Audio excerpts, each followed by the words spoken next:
How to remove or dispose of FBA inventory. If you've got unsellable, excess, or slow-moving products sitting in Amazon's warehouses, removing or disposing of them can save you from paying high storage fees. Today, I'll walk you through how to request a removal or disposal of your FBA inventory inside Seller Central. Once you're logged into Seller Central, go to Inventory and click on Manage All Inventory. So guys, a removal order is when you send your inventory back to you or another address that you provide, while a disposal order means that Amazon disposes of your inventory for a small fee.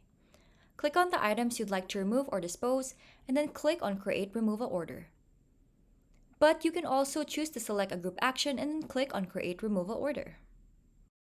Once you're taken to the next page, you can choose the method of removal. And then you can also decide on which address to send them back to. And then don't forget to type in your removal order ID or they generate one for you.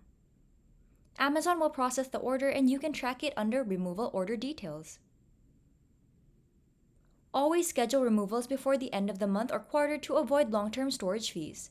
And remember, removal orders aren't instant, so plan ahead if you need that inventory for other channels. Managing your FBA inventory can save you thousands over time.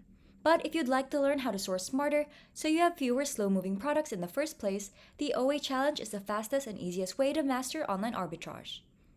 Click on the link in the description below and try it out.